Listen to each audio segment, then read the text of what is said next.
সম্মানিত বন্ধুগণ, আসসালামু আলাইকুম। দূরে কাছে দেশে অথবা দেশের বাইরে থেকে প্রিয় বন্ধুরা ঠিক এই মুহূর্তে যেখান থেকে বাস্তব জীবনের গল্প শোনার জন্য আমার সাথে জয়েন করেছেন আমি আপন। আর যে আপন জীবনের গল্পের 993তম পর্বে আপনাকে বরাবরের মতো স্বাগতম জানাচ্ছি। প্রিয় বন্ধুগণ, আজ আমি আপনাকে শোনাবো বন্দনগরীর চট্টগ্রামের ভাই মোহাম্মদ শামীম হোসেনের জীবনের চমৎকার সুন্দর এক ছোট্ট বাস্তব জীবন কাহিনী। প্রিয় বন্ধুরা, আজকের গল্পের টাইটেল যে কোটিপতির মেয়ে হয়েও করছেন গার্মেন্টসের চাকরি। খুবই ছোটোখাটো একটা বাস্তব জীবনের গল্প। আমার কাছে গল্পটা এতটাই ভালো লেগেছে, মানে এত বেশি ভালো লেগেছে যে গল্প আমি জানি না আপনারা কতটুকু বুঝবেন বা আমি আপনাদেরকে কতটুকু বোঝাতে পারবো, তবে হৃদয় স্পর্শ করার মতো এক বাস্তব জীবনের গল্প। আশা করব শুরু থেকে শেষ পর্যন্ত গল্প জুড়ে সবাই আমার সাথেই থাকবেন এবং গল্প শেষে বন্দনগরী চট্টগ্রামের ভাই শামীমকে, আজ কোটিপতি শামীমকে আপনার মতো করে একটা মন্তব্য কমেন্ট বক্সে লিখবেন। ধন্যবাদ সবাইকে। সুপ্রিয় বন্ধুগণ, আসসালামু আলাইকুম। আমার নাম মোহাম্মদ শামীম হোসেন, আমার বাড়ি বন্দনগরী চট্টগ্রাম। বন্ধুগণ, আমি আমার জীবনের গল্পটা শুরু করার শুরুতে আপনাদেরকে আমার পরিবারের বিষয়ে জানিয়ে রাখি। আমার পরিবারে আমি আছি, আমার বাবা আছে, মা আছে, এছাড়া রয়েছে আমার কাকা জেঠু সহ আমার ছোট 2টা বোন আর ছোট একটা ভাই। আমরা টোটাল 2 ভাই 2 বোন। আমাদের পরিবারটা চট্টগ্রাম শহরের মধ্যেই এক উচ্চবিত্ত পরিবার। আমার বাবা পেশায় একজন ব্যবসায়িক। চট্টগ্রাম শহরে আমার বাবার নামে অনেকগুলো ব্যবসা প্রতিষ্ঠান আছে এবং ছোটোবেলা থেকে আমার জীবনটা অনেক সুখে শান্তিতেই কাটে। সোনার চামচ মুখে দিয়ে দুনিয়াতে আসার মতো অবস্থা। আমার বাবা আমার মাকে ভালোবেসে বিয়ে করে। আমার মাও দেখতে অনেক বেশি সুন্দরী ছিলেন, তবে আমার নানু বাড়ির অবস্থা একেবারেই খারাপ ছিলেন। আমি শুনেছিলাম আমার নানা নাকি মাঝি ছিলেন। আমার ওই নানুর বাড়িতে ওখানে আমার নানা হচ্ছে মাঝি ছিলেন। তো কোনো এক কারণে আমার বাবা যখন ওই গ্রামে যায়, ওই গ্রামে যাওয়ার পরে আমার নানাভাইকে অনেকগুলো টাকা বকশিস দেয়। মানে খাল পার করে দেওয়ার পরে আমার নানাভাইকে অনেকগুলো টাকা বকশিস দেয় এবং নানাভাই খুশি হয়ে আমার বাবাকে ওই বাড়িতে, মানে আমার নানু বাড়িতে নিয়ে যায় দাওয়াত খাওয়ানোর জন্য। তো গেলে পরে ওখানে গেলে আমার বাবা আমার মাকে দেখতে পায় এবং মাকে দেখে এতটাই পছন্দ হয় আমার বাবার যে আমার বাবা আমার দাদা দাদির অমতেই ভালোবেসে আমার মাকে বিয়ে করে চট্টগ্রাম শহরে নিয়ে আসে এবং এরপর থেকে একে একে আমরা টোটাল 4 ভাই বোন আমার বাবা মায়ের পরিবারে জন্ম হই। আমাদের পরিবারটা ভীষণ সুখী শান্তি একটা পরিবার। আমার মায়ের বিয়ে হবার পরে আমার বাবা সবসময় আমার নানু বাড়িতে প্রচুর পরিমাণের দান সরকার করতো। বন্যা অথবা কোনো জলোচ্ছ্বাস হলে আমাদের নানু বাড়িতে আমার আব্বা ত্রাণ পাঠাতো। এছাড়াও আমার নানু বাড়িতে মসজিদ মাদ্রাসা থেকে শুরু করে সামাজিক যত কাজ আছে সমস্ত কাজে আমার বাবা একজন বড় ডোনার হিসাবে পরিচিত ছিল। সবাই আমার নানাকে গর্ব করে বলতো যে তোমার মেয়েটার তুমি এমন একটা ভালো জায়গায় বিয়ে দিয়েছো এবং তোমার মেয়েটা আমাদের গ্রামে জন্ম হওয়ার কারণে আমাদের পুরো গ্রামটাই পরিবর্তন হয়ে গিয়েছে। অনেক টাকা পয়সা দিত আমার আব্বা, এটা খুব সত্যি ছিল। এরকম করতে করতে একটা পর্যায়ে আমি তখন ক্লাস 8-এ পড়ি। চট্টগ্রাম শহরেরই কোনো একটা স্কুলে ক্লাস 8-এ পড়ি। আমাদের নিজেদের গাড়ি আছে এবং আমরা যে বাড়িতে থাকি এটাও আমাদের নিজেদের বাড়ি ছিল। তো ক্লাস 8-এ পড়া অবস্থায় আমার মা আমার এক আছে খালাতো, আমার মায়ের খালাতো বোন আছে। তো ওই খালাতো বোনটা হচ্ছে আমার নানুর কাছে বড় হয় আর কি। আমার খালাম্মা আমার নানুর কাছেই থাকে। তার কারণ হচ্ছে আমার ওই খালাম্মার বাবা মা দুজনেই মারা যায়। কোনো একটা কারণে বাবা মা দুজনেই মারা যায় এবং দুজনেই মারা যাওয়ার পরে আমার নানু এবং আমার নানা আমার ওই খালাকেও ওই বাড়ি থেকে নিয়ে আসে, খালামণিকে নিয়ে আসে এবং আনার পরে আমার নানু বাড়িতেই বড় করে। তবে আমার খালাম্মা বেশিরভাগ সময় মানুষের বাড়িতেই কাজ করতো। আমার ওই খালা মানুষের বাড়িতেই টুকিটাকি কাজ করতো এবং এভাবে আমার খালাম্মার জীবন কাটতো। আমার বিয়ে হয়ে গেল, কিন্তু আমার খালার খুব সহজে বিয়ে হচ্ছিল না। অনেক পরে আমার খালাম্মার বিয়ে হয় এবং বিয়ে হওয়ার পরেও আমার খালা তার শ্বশুর বাড়িতে খুব বেশি একটা শান্তিতে ছিল না। প্রতিটা মুহূর্তে নির্যাতিত, অপমানিত হতো এবং একটা পর্যায়ে সে স্বামীর সংসার ছেড়ে আমার খালা আমার নানা নানির কাছে পুনরায় আবারও চলে আসে এবং নানা নানির কাছে আসার পরে আমার নানা নানির এখানে থাকতো, কাজকাম করতো, এভাবেই চলতো। এমন করতে করতে একটা সময় আমার মা সিদ্ধান্ত নিল আমার ওই খালাকে আমাদের বাসায় নিয়ে আসবে। তো খালাকে আমাদের বাসায় নিয়ে আসবে তার বড় কারণ হচ্ছে আমরা 4 ভাই বোন। যদিও আমার মা কাজ করতে অনেক পছন্দ করতো, আমাদের বাসায় অন্য কেউ কাজ করুক বা এর আগেও আমার বাবা অনেকবার বলছিল কাজের লোক রাখার জন্য, কিন্তু বরাবরের মতো সবসময় আমার মা কাজের লোকের বিপক্ষে, যে বাসায় কাজের লোক রাখা যাবে না। স্বামীর সেবা করা, সংসারের কাজকাম করা, আমার ভাইয়াদেরকে, আমার ছোট ভাই বোনদেরকে আমাকে যত্ন করা, এই সমস্ত কিছুর দায়িত্ব আমার মা একাই বহন করত। বাইরের কোনো লোক এনে আমার বাড়িতে বিন্দু পরিমাণের কাজ আমার আম্মার পছন্দ ছিল না। এবং পছন্দ না থাকার কারণে একটা পর্যায়ে আমার আম্মাই সব কাজ করতো এবং আব্বা আম্মাকে অনেক বেশি ভালোবাসতো এবং সুখে শান্তির একটা সংসারে ছিল। তো যখন খালাম্মা এইভাবে তার শ্বশুরবাড়ি থেকে চলে আসে আমার নানা নানির কাছে, এবং আসার পরে একটা মেয়ের যখন ডিভোর্স হয়ে যায়, হাজব্যান্ডের সাথে ডিভোর্স হয়ে যায়, তো এরপরে কিন্তু এই মেয়েটা মানে সমাজের খারাপ মানুষের নজরে পড়ে যায়। তো আমার নানু বাড়িতে অনেক খারাপ লোক ছিল, আর আমার নানু বাড়ির অবস্থা তো মোটামুটি একটু দুর্বলই ছিল। আমার নানা ভাই কখনই আমার বাবার কাছ থেকে একটা টাকাও নেয় নেই। একবার বন্যায় নাকি আমার নানাদের ঘর ভেঙে যায়।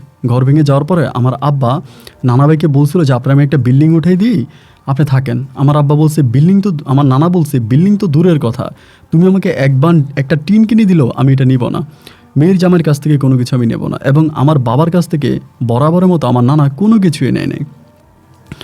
তো আমার ওই খালামণি যখন এই বাড়িতে থাকার পরে ডিভোর্স হয়ে যাওয়ার পরে হাজব্যান্ডের সাথে সবাই তখন খারাপভাবে দেখতো, খারাপভাবে হচ্ছে খালাম্মাকে ইঙ্গিত করতো।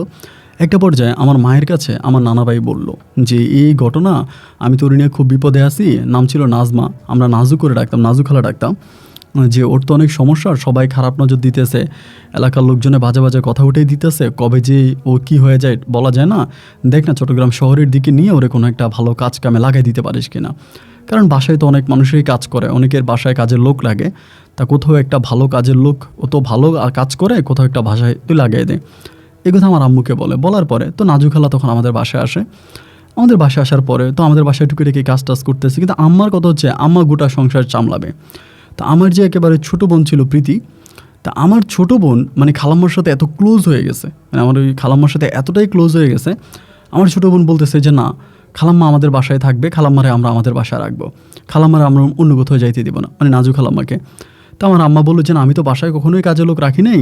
আমার ছোটো বোন বলতেছে আম্মু কাজের লোক বলতেছো কেন, খালাম্মা আমাদের পরিবারে মানুষ হয়ে থাকবে, তোমার যদি আজকে যদি খালাম্মা তোমার আপন ছোটো বোন হতো তাহলে কি তুমি পারতে এইভাবে বাসা থেকে বের করে দিতে? ধরো যে এটা তোমার আপন ছোটো বোন, এবং আপন ছোটো বোন মনে করেই তুমি খালাম্মাকে আমাদের বাসায় রেখে দাও। তো আমার আব্বা তখন সাই দিল যে ঠিক আছে, তুমি তো অনেক বয়সও হয়েছে, অনেক কাজ টাজ করতেছো, ভালো কথা তুমি সব কিছু করবা, কি তারপরও তোমার সাথে থাকুক, বাট গল্প করার মতো তো একটা মানুষ পাইলা যার সাথে দুইটা দুঃখ সুখের কথা শেয়ার করতে পারবা, মনে লেনাদেনা হবে, তো থাকুক না। আমার আম্মার অমতেই তখন ওই নাজমা খালাকে আমার ছোটো বোন, আমার একদম ছোটো বোন প্রীতি আর আমার বাবা মিলে আমাদের বাসায় রেখে দিল। তো নাজমা খালামা ভীষণ ভালো ছিল, রান্না বান্না করতো, খুব মজার মজার খাবার রান্না করতো, এবং আমাদের সাথে খুব ভালো সম্পর্ক ছিল। বিকালবেলা আমাদের সাথে ঘুরতে বেরোইতো, আমরা এখানে ওইখানে ঘুরতাম। নাজমা খালামার সাথে আমার সম্পর্কটা খুবই ফ্রেন্ডলি একটা সম্পর্ক ছিল, খুবই ফ্রেন্ডলি সম্পর্ক। এইভাবে একটা পর্যায়ে আমি তখন ক্লাস 8 থেকে আপনার ক্লাস 9-এ উঠি।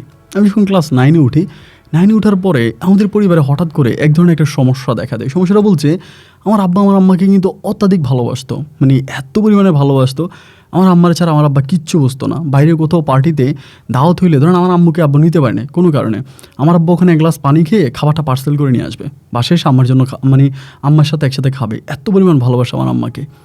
কিন্তু হঠাৎ করে আমি ক্লাস 9-এ অবস্থায় দেখলাম যে আমার আব্বা আমার আম্মাকে সহ্য করতে পারে না, এবং সহ্য করতে পারে না শুধু তাই নয়, আমার আম্মার গায়ে হাত পর্যন্ত তোলে। আমার আম্মার গায়ে হাত তোলে এমন একটা অবস্থা। একদিন স্কুল থেকে আসার পরে আমি দেখতেছি আমার ছোটো বোন প্রীতিকে আমার আম্মা খুব মারতেছে।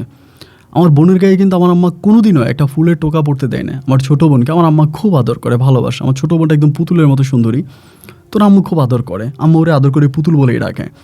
তো সেদিন দেখলাম, আমি স্কুল থেকে আসার পর দেখলাম যে আম্মু ওরে মারতেছে, মানে প্রীতিরে মারতেছে। আমি গিয়ে ধরলাম যে আম্মা কী হয়েছে, তুমি ওরে মারতেছো কেন, ও কী করছে, ও কোনো দুষ্টামি করছে? আমার কাছে বলো। আম্মা আমাকে বলে তোর ওই বোনের কারণে আজ আমার সংসারটা ভেঙে গেছে, তোর ওই বোনের কারণে আজকে আমার সংসারটা ভেঙে গেছে, আমার সংসারটায় ফাটল ধরছে। আমি বললাম ও মা, ও ছোটো মানুষ, ও মাত্র প্রাইমারি স্কুলে পড়ে, ও আবার তোমার কী ক্ষতি করছে, এগুলো কি বলতেছ? আমার আম্মা বলে অনেক ক্ষতি করছে, আমার যা ক্ষতি করছে এই ক্ষতি কখনো পোষাবে না। আমি বললাম কী হয়েছে তুমি আমার কাছে বলো। বলে তোর ওই ছোটো বোনের কারণে আমি ওই ডাইনিকে আমার বাসায় রাখতে রাজি হয়েছি, আজকে যে আমার সংসার ভাঙার জন্য উঠে পড়ে লেগেছে।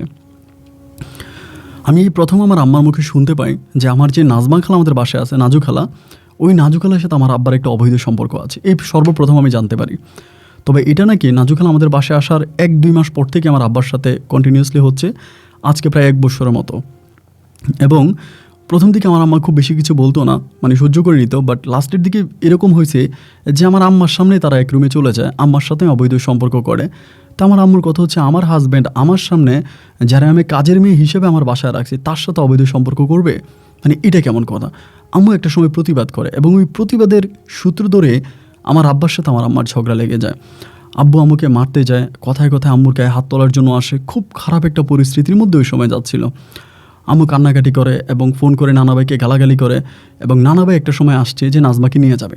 নাজমা বলে আমি যাব না, আমি যাব না। আমার নানাভাই বলতেছে তুই যাইতে হবে। একসময় জোর করে নাজমা খালাম্মাকে আমাদের বাসা থেকে নিয়ে চলে গেছে আমার নানাভাই। এবং আব্বু তখন অফিসে ছিল, মানে দোকানে ছিল। বিকেলবেলা আসার পরে জিজ্ঞেস করলো নাজমা কই, আমার বলতেছে গ্রামে চলে গেছে। আমার বাবা তখন ফোন দিল নাজমা খালাম্মারে। নাজমা খালাম্মা বলতেছে আমারে আপনার শ্বশুরে জোর করে নিয়ে আসছে বাড়িতে, এটা জোর করে নিয়ে আসছে। এটা বলার পরে আমার আব্বা মুহূর্তের মধ্যে গাড়ি নিয়ে গিয়ে নাজমা খালাম্মাকে বাড়ি থেকে নিয়ে আসছে, মানে গ্রাম থেকে নিয়ে আসছে। এবং আনার পরে আমার আব্বা আরও বেশি শুরু করছে, যেটা তখন আমিও দেখতাম যে এরকম উনি আমার আব্বার সাথেই ঘুমাইতো। আমার আব্বা তখন আর আম্মুর সাথে ঘুমাইতো না, আব্বু সিঙ্গেল ঘুমাইতো, মানে নাজমা খালাম আব্বুর রুমে ঢুকতো। তো একটা পর্যায়ে দেখলাম যে না, এভাবে তো হতে পারে না। আমার আম্মা তখন খুব রাগ করে একটা পর্যায়ে আমার ভাই বোনদেরকে নিয়ে আমাকে নিয়ে আম্মা তখন শহর থেকে চলে আসছে। আমি তখন ক্লাস 9-এ পড়ি, সামনে আমার মানে এসএসসি পরীক্ষা, পড়াশোনার খুব চাপ ছিল, আমি যেতে চাচ্ছিলাম না। তারপর আমার আম্মা আমাকে জোর করে নিয়ে আসছে, এবং জোর করে তখন আমাকে গ্রামে আনছে। এখন গ্রামে আসার পরে প্রায় 2 থেকে 3 মাস হয়ে গেছে। আমার আব্বা একটা বারের জন্য আমাদেরকে ফোন দেয় নাই, মানে আম্মুকে ফোন করে জিজ্ঞেস করে নাই যে তুমি চলে গেলা কেন, আসতেছো না কেন। আমার তো সামনে পরীক্ষা, কারণ আমার তো পড়াশোনার প্রচুর চাপ ওই মুহূর্তে, ক্লাস 9-10-এ পড়া অবস্থায়। তা আম্মাকে একটা বারের জন্য বলে না যে তুমি আসতেছো না কেন তুমি গ্রামে পড়ে আছো, শামীমের তো পড়ার ক্ষতি হচ্ছে, এগুলো আম্মা কিচ্ছু বলে না, মানে আব্বা কিছুই বলে না। এবং এক পর্যায়ে আমার নানা ভাই আসে, মানে আব্বুর খোঁজখবর নেওয়ার জন্য, বা কেন আব্বু খোঁজখবর নিচ্ছে না বা কি। আমার নানা ভাই যখন চট্টগ্রাম শহরে আসার পরে আমার নানা ভাই জানতে পারে যে আমার বাবা আমার মাকে ডিভোর্স করে দিয়েছে। এটা আমার আব্বা জানতো না। এবং ডিভোর্সের যে টাকা সেটাও চেকের মারফতে ফাটাই দিছে।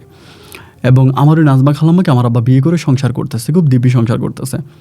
আমার আম্মা তখন বলতেছে আমি ওর কাছ থেকে 1 টাকাও নিব না, আমি তো আমার স্বামীরে তালাক দিবই না, এবং আমি ওর কাবিনের টাকা নিব না। আমার আম্মা তখন কাবিনের টাকা নিল না। আব্বু তখন ওই কাবিনের টাকাটা চট্টগ্রামের একটা মাজারে দান করে দিয়েছে, একটা মাজার শরীফে দান করে দিয়েছে। দান করে আমার খালাম্মার নামে এখানে জায়গা কিনে ওইখানে জায়গা কিনে, মানে এমন একটা অবস্থা। আমি প্রায় 3 মাস পরে আমার বইপত্র আনার জন্য গ্রামে গেছি, মানে শহরে গেছিলাম, যে আমার বইপত্রগুলো নিয়ে এসে গ্রামে ভর্তি হবো, 1 বছর ড্রপ হইলে আমি গ্রামে পড়াশোনা করব। এই জন্য বইপত্র আনার জন্য গেছিলাম। যেই খালাম্মা মানে আমাদের সাথে এক টেবিলে খাবার খাইতো না, ধরুন আমরা এক টেবিলে বসে খাবার খাচ্ছি, উনি দাঁড়ায় থাকতো বা বাইরে গিয়ে থাকতো। আমার বুঝ হওয়া বয়স থেকে আমি দেখতাম যে উনি মানুষের বাড়িতে কাজ করে, আমার নানা বাড়িতেই থাকতো, মানে ঘুমাইতো আমার নানু বাড়িতে, কিন্তু খাওয়া দাওয়া করতো সবসময় মানুষের বাড়িতে এবং মানুষের বাড়ি ঘরে কাজ করতো। এবং ওনাকে আমার নানা ভাই ওই সময় মানে এত গরিব ছিল যে প্রায় 30,000 টাকা খরচ করে আমার নানা ভাই ওনাকে বিয়েও দেয়, আমার খালাম্মাকে। এবং বিয়ে দেওয়ার পরও স্বামী সংসার উনি করে না, স্বামী সংসার থেকে উনি নিজের ইচ্ছে চলে আসে। এবং এমন একটা অবস্থা, আবার ওই স্বামী টাকাও দেয়, 1 লক্ষ টাকা কাবিনে বিয়ে করে। ওই 1 লাখ টাকা আমার খালাম্মা মানে আমার নানা ভাইকে 1 টাকাও দেয় নাই, যে এত টাকা খরচ করে যে আমার নানা ভাই বিয়ে দিছে। ওই কাবিনের টাকাটা উনি নিয়ে গেছে। এবং সেই খালাম্মা আমি যখন বাড়িতে গেছি, মানে আমাদের বাসায় গেছি আমার বইপত্র আনার জন্য, আমার বলে যে শামীম তুমি কিন্তু তোমার বইপত্র ছাড়া একটা কাপড় কিন্তু বাসা থেকে বের করতে পারবে না, কোনো কিছু কিন্তু নিতে পারবে না। আমি বলি খালাম্মা আপনি এটা কী বলতেছেন, আমি নিতে পারবো না মানে আমার বাসা, আমি নিব না তো কে নেবে, আমার বাপের বাসা। পরে বলছে তোমাদের বাসা ছিল, এখন না, এখন এটা আমার বাসা, আমার বাসা থেকে কোনো কিছু নিতে হলে হিসাব করে নিতে হবে। তো সেই সময় ভাই আমি আর নিজের রাগটারে কন্ট্রোল করতে পারিনি আর কি, যে এইটা কেন হবে। এবং রাগের মোহে আমি তখন খালাম্মাকে একটা থাপ্পড় দিয়ে বসি। এই প্রথম আমি কোনো মানুষের গায়ে হাত তুলি, এর আগে আমি জীবনে কোনো মানুষের গায়ে হাত দিই নাই, প্রথম একটা মানুষের গায়ে হাত তুলি। এবং আব্বু তখন মনে সম্ভবত বাইরে থেকে আসছে, আব্বু মানে জিনিসটা দেখছে, দেখা মাত্রই আমার আব্বু মানে আব্বুর বেল্ট ছিল, জিন্স প্যান্ট পরা অবস্থা ছিল, বেল্ট খুলে আমাকে পিটাইতে শুরু করছে।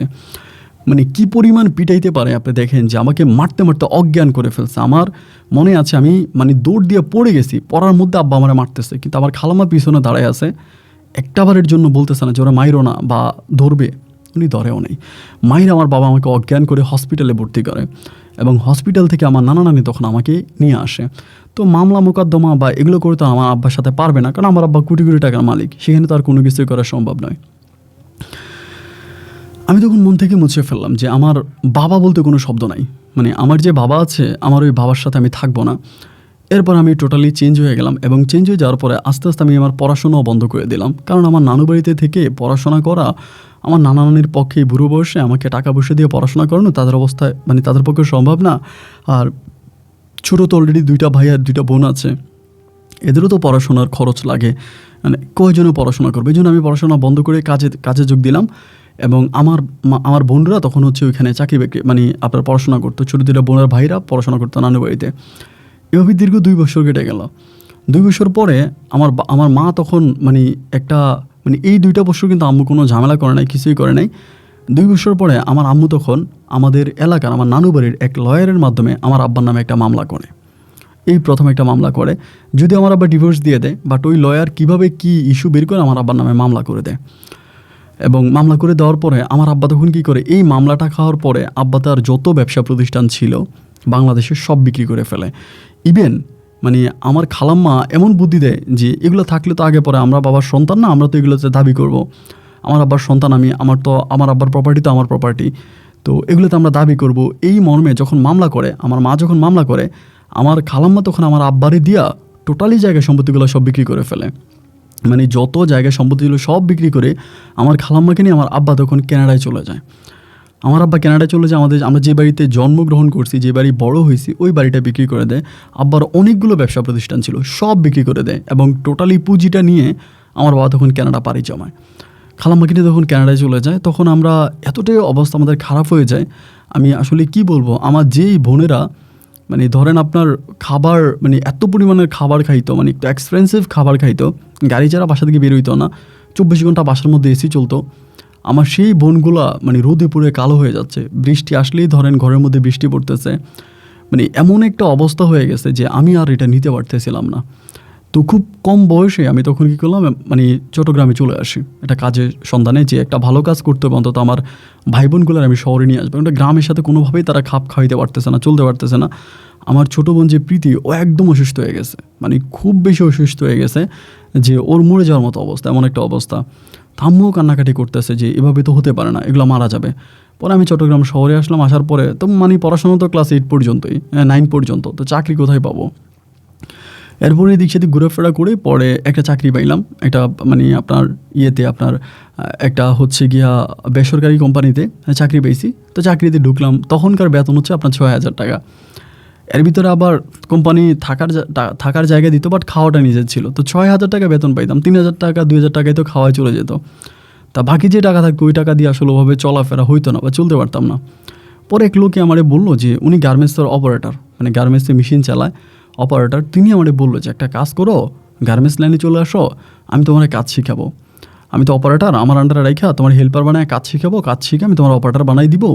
মানে উনি আমার দুঃখটা জানতে পারছে আর কি, যে আমার ফ্যামিলি ব্যাকগ্রাউন্ড বা আমার বাবা আমার সাথে এগুলো করছে, এই সব কিছু জানার পরে তখন তিনি আর একটু সহানুভূতি জাগলো, মানে মনে একটু সহানুভূতি জাগছে। জাগার পরে সে তখন আমাকে হেল্প করলো এবং আমাকে তিনি তখন গার্মেন্টসে চাকরি দিল ওনার আন্ডারে। আমি তখন গার্মেন্টসে চাকরিতে ঢুকলাম এবং চাকরিতে ঢুকার পরে মানে কাজ করতেছি, খুব ভালোভাবেই কাজ করতেছি, সব কিছুই ঠিক আছে, মানে আমার কোনো সমস্যা নেই, আলহামদুলিল্লাহ আমি অনেক ভালো আছি। এবং অল্প কয়েকটা দিনের ভিতরেই আমি হচ্ছে আপনার অপারেটর হয়ে যাই। আপনার হেল্পার থেকে আমি তখন অপারেটরে যোগ দিই এবং অপারেটরে যোগ দেওয়ার পরে আমি তখন ভালো টাকা বেতন পাইতাম। এবার আমার আর কোনো সমস্যা হলো না, আমি তখন আমার বোনদেরকে পড়াশোনা করাইতে পারতেছি, ভালো স্কুলে ভর্তি করাইলাম বোনগুলোরে, এবং ভাইটারও পড়াশোনা করাইতে পারতেছি। তখন আমি শহরে একটা বাসা ভাড়া করছি, মানে আপনার মোটামুটি মিডল ক্লাস ফ্যামিলি একটা বাসা ভাড়া করছি, এবং ওই বাসায় আমি আমার বোনদেরকে নিয়ে আমার মাকে নিয়ে আমি মোটামুটি আলহামদুলিল্লাহ আগের থেকেও অনেকটাই ভালো আছি।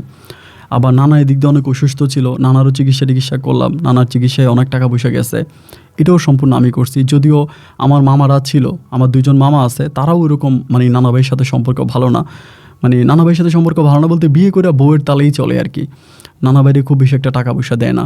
আর এর উপর আবার আমার মা ওইখানে গেছিলো যখন আমাদেরকে নিয়ে, ওই সময় আবার আমার মামারা আমার নানা ভাইয়ের সাথে অনেক ঝগড়া করছে, আমার সাথে অনেক ঝামেলা করছে। একটা সংসার ভেঙে গেলে একটা মেয়ে আসলে তার বাবা মায়ের কাছে, তার ভাই বোনদের কাছে পুরো মানে কি বলবো, ভাঙা কাছের টুকরার মতো হয়ে যায় আর কি, এমন একটা অবস্থা, যেটা আসলে যে কোনো জায়গায় রাখলে হয়তো পা লেগে কেটে যেতে পারে, যার জন্য গর্ত করে মানুষ পুঁতে রাখে, এমন একটা অবস্থা আমার আম্মা হয়ে গেছিলো, যে জীবিতই তাকে কবর দিয়ে ফেলতে চাচ্ছিলো আমার নানু বাড়িতে। এগুলো বলতে চাই না, যেহেতু আমার নানা নানি এখনও জীবিত আছে আলহামদুলিল্লাহ, তো তাদের সম্বন্ধে আমি এরকম কথা বলতে চাই না, যা অনেক বয়স্ক মানুষ। যাই হোক, যাই করছে আমার মামারা, যাই করছে যেটাই করছে ভালোই করছে, আমার কোনো অভিযোগ নাই। কারণ ওরা ওই সময় 2 মুঠো ভাত না খাওয়াইলে কিন্তু আমরা তখনই মরে যেতাম, আমার বোনগুলো মরে যেত। তা তাদের 2 মুঠো ভাত খাওয়া নেই কিন্তু আমি বাইচে আছি, এরপরে যাই করুক, বাকিটা হচ্ছে পরের হিসাব। একটা পর্যায়ে তখন অপারেটরে চাকরি করতেছি, ভালো অবস্থানের ভিতরে আছি, খুব ভালো একটা মেশিন চালাইতেছি, টাকা ইনকাম করতেছি, ফ্যামিলি চালাইতেছি, মায়ের চালাইতেছি, বন্ধুকে টাকা দিতেছি, সব কিছু খুব ভালোভাবেই চলতেছে। এরকম করতে করতে ছোটো ভাইটারও তখন পড়াশোনা করাই। এমন অবস্থার ভিতরে আমার গার্মেন্টসে আমার এদিক দিয়ে আরেকটা ঘটনা আছে। আমার যে ছোটো ভাইটা ছিল ওই আবার একটা কাজ করছে, তো এটাও বলে রাখি, ও একটা মেয়ের সাথে প্রেম করে চলে গেছে পড়াশোনা করা অবস্থায়, মেয়ের ফ্যামিলিতে চলে গেছে, মেয়েরে ভালোবাসে। ওইটা মেয়ের আগে বিয়ে হয়েছে, বিবাহিত একটা মেয়ে, তো মেয়েরে ভালোবেসে বিয়ে করে মেয়ের ফ্যামিলিতে চলে গেছে, ওইখান থেকে ও পড়াশোনা করে। যদি আমার সাথে মাঝে মাঝে কথা হয়, ওইখানে থাকে, ওখানে পড়াশোনা করে। ফ্যামিলিতে আমার মা আর ছোটো 2টা বোন আছে, বোনগুলো বড় বড় হয়ে গেছে, প্রায় ওদেরকেও বিয়ে শাদী দিতে হবে। তো সেই পর্যায়ে গিয়ে তখন গার্মেন্টসে একটা মেয়ে, নাম হচ্ছে মায়া, অপারেটরে ঢুকছে। আপনার বেশি দিন হয় নাই, অল্প কয়েকদিন হয়েছে। তো আমারে যিনি ঢুকাইছে আর কি, উনি আমারে বলতেছে যে মেয়েটা একটু অন্যরকম, ওরা একটু কাজটা শিখাই দিও, মেয়েটা এত কাজ ভালো পারে না, হেল্পারে ঢুকছে, কয়েকদিন হয়েছে, একটু মেয়েটারে হেল্প করো। তা আমি তখন বললাম আচ্ছা ঠিক আছে। তো মেয়েও কিন্তু অনেক লম্বা, কিন্তু এমন একটা অবস্থা কি জানেন, এই মেয়েটা এমনভাবেই হিজাব পড়তো, খুবই ধার্মিক। তো আমার লাইফে অনেক ধার্মিক মানুষ দেখছি যারা ধার্মিক হয়, কিন্তু উনি ছিল অন্যরকম ধার্মিক। হাত মোজা, পা মোজা, আমরা গরমের মধ্যে ভিজে যাইতাম। গার্মেন্টসে যখন কাজ করতাম, তার এসি ছিল না, তো যখন কাজ করতাম দেখা যেত এত পরিমাণের গরম যে নিতে পারি না।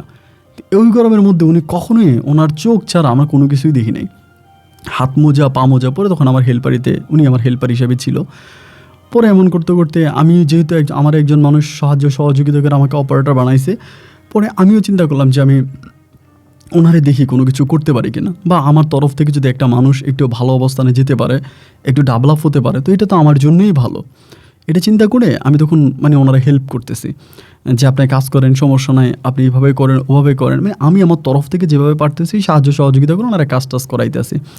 এবং একটা পর্যায়ে দেখলাম যে উনি মোটামুটি খুব ভালোভাবে কাজ শিখে গেছে, মোটামুটি পারে, কাজ করতে পারে। যদিও এখনও অপারেটর হয় না, তবে মেশিন চালায়, ওই সময় হেল্পার হয়ে মেশিন চালায়, স্যালারিও ভালো পাইতেছে। তো একটা বিষয় আমাকে খুব অবাক করে দিল, এটা যে উনি একা একটা বাসায় ভাড়া থাকে। এখানে গার্মেন্টসে যারা অপারেটর চাকরি করে এরাও কিন্তু আপনার 3-4 জনের সাথে, মেয়েরা 3-4 জনের সাথে একসাথে থাকে, কিন্তু আমি জানতে পারলাম যে উনি একা একটা বাসায় ভাড়া থাকে। এবং যে বাসায় উনি ভাড়া থাকে, ওই বাসাটায় যে পরিমাণের ভাড়া উনি দিবে আর কি, মোটামুটি একটা গার্মেন্টসে চাকরি করা মানুষ এরকম একটা ফ্ল্যাটে থাকতে পারে না, মোটামুটি একটু দামি ভাবেই থাকে। কী ব্যাপারে, একটা মেয়ে গার্মেন্টসে চাকরি করে এরকম একটা অবস্থায় থাকবে কীভাবে, এটা তো হতে পারে না। তারপর আমি ওনাকে নিয়ে কোনো কিছু জিজ্ঞেস করি না, কোনো কিছু বলি না, বা বললে যদি মাইন্ড করে, এটা উনি যদি বলে আমার ব্যক্তিগত ব্যাপার, আমি কোথায় থাকবো না থাকবো, আপনি জিজ্ঞেস করলেন কেন, এই ভয়ে আমার কিছু জিজ্ঞেস করি না। তো এইভাবে দীর্ঘদিন কাজ করার পর একটা সময় উনি অপারেটর হয়ে যায়, আমার সাথে এই মেশিন চালায়, আমি যে মেশিন চালাই পাশের মেশিন চালায়।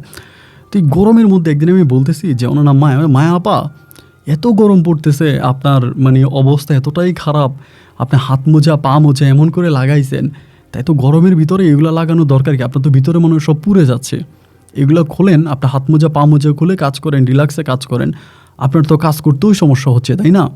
এভাবে গরমের ভিতরে এত ভারী কাপড় চোপড় গায়ে দিয়ে। পরে আমাকে বলতেছে না শামীম ভাই, ঠিক আছে, সমস্যা নাই, আমি করতে পারি, আমি ছোটোবেলা থেকে পর্দা করি, তো এই জন্য আসলে এটা আমি করি, এরকম করে। তো এমন করতে করতে একটা জিনিস অনেকের তখন খারাপ লাগতো, অন্য মেয়েরা যে কাজ করে ওদের কাছেও খারাপ লাগতো যে উনি এরকমভাবে পর্দা করে কাজ করে। এই বিষয়টা তখন তারা কী করলো, সুপারভাইজারে জানাইলো। ওনার কাজে একদিন একটা ভুল পাইছিল, এবং ওই ভুলটাই মনে করেন সবাই ইস্যু হিসাবে ধরছে, যে সে গরমের মধ্যে কাজ করে, মাথা গরম থাকে, মাথা ঠিক থাকে না, ডেলিভারি ঠিক মতো দিতে পারে না, এটা বলে তারা সবাই মিলে সুপারভাইজারের কাছে অন্য মেয়েরা মিলে কমপ্লেন করছে যে এত পর্দা করে থাকবে কেন।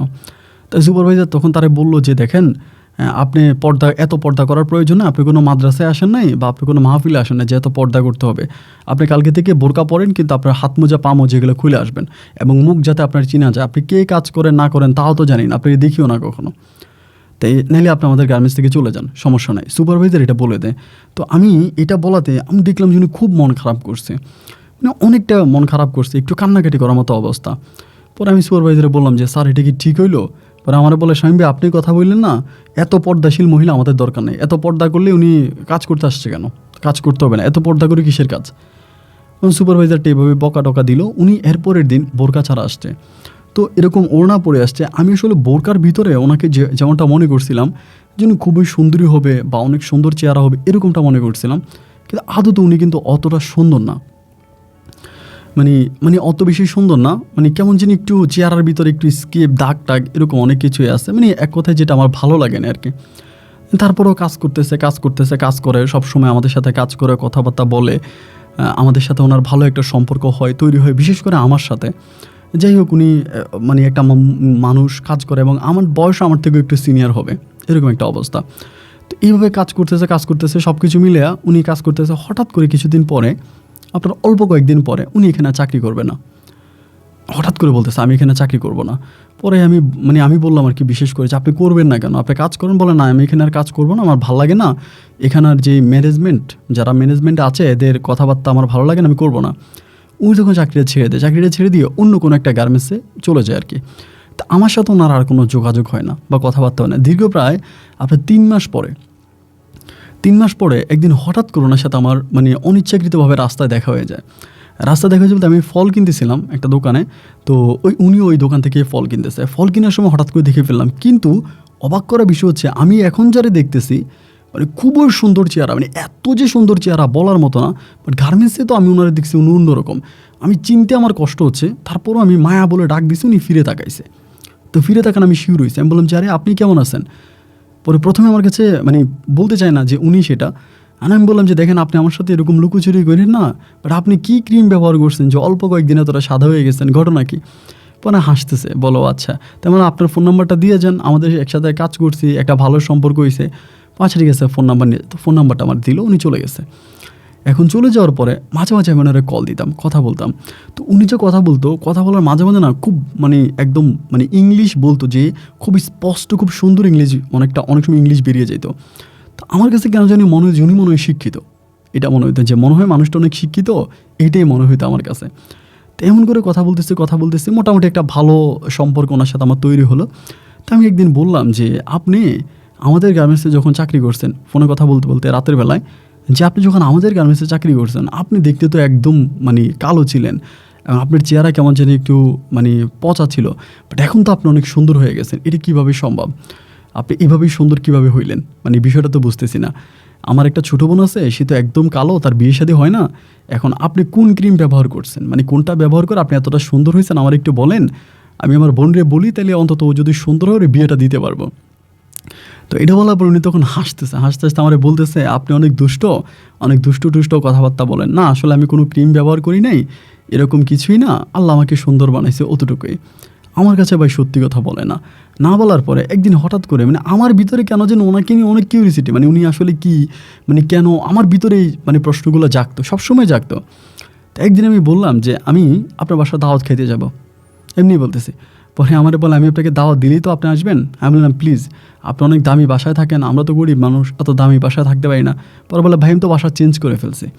তাই আমি বলি, যেখানেই চেঞ্জ করছেন সমস্যা নাই, আমি ওইখানে একটু যাবো আর কি, আপনি যদি আমার অনুমতি দেন। আচ্ছা ঠিক আছে, আপনি আইসেন। এইভাবে বলার পরে একদিন উনি আমাকে শুক্রবারে দুপুরবেলা আমাকে বলে, জুমার নামাজ পড়ে আইসেন, আপনি রান্নাবান্না করবো। তো জুমার নামাজ পড়ে আমি তখন ওনার বাসায় গেলাম, দেখলাম যে একদম প্রচুর রান্নাবান্না করছে আমার জন্য। বাট এই মানুষটারে আমি চিনতেই পারি না, এত সুন্দর হয়ে গেছে, যেটা আমার কাছে মনে হয় দিনে রাতে পার্থক্য। দিনে রাতে এত সুন্দর হয়ে গেছে, 19-20 না, আমার কাছে মনে হয় যেন 10-20 এরকম সুন্দর হয়ে গেছে। পরে ওনার বাসায় অনেকক্ষণ ধরে খাওয়া দাওয়া করলাম, মজা টজা করলাম, পরে ঘুরে ফিরে চলে আসছে। এরপর থেকে তার সাথে ফোনে কথা বলি, ওনারা জিজ্ঞেস করে যে আপনার বাবা কোথায় থাকে, মা কোথায় থাকে, বা আপনার গ্রাম কোথায়, এগুলো জিজ্ঞেস করি। বাট সে এইসবের কোনো উত্তর দেয় না। ধরেন আমি যদি ওনাকে বাবার প্রশ্ন করি, মায়ের প্রশ্ন করি, তাহলে সেই বিষয়গুলো স্কিপ করে, এই কথাগুলো বলে স্কিপ করে চলে যায়। কথাগুলো আমার কাছে ক্লিয়ারলি কোনো কিছু বলে না, একটু করে স্কিপ করে ফেলে।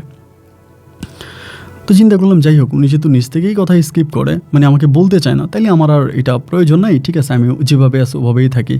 এভাবেই দীর্ঘ প্রায় আপনার 7 থেকে 8 মাসের মতো তার সাথে আমি কথা বলি।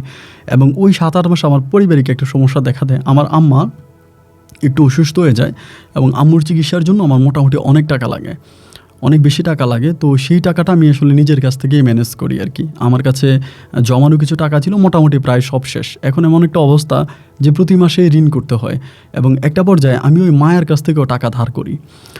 আমাদের সাথে ফ্রেন্ডলি সম্পর্ক, বন্ধুত্বের সম্পর্ক, ওনার কাছ থেকে আমি 2-3 মাসে টাকা ধার করছি, অনেক টাকা ধার করে আমার আম্মাকে চিকিৎসা করছি ওই হিসাবে।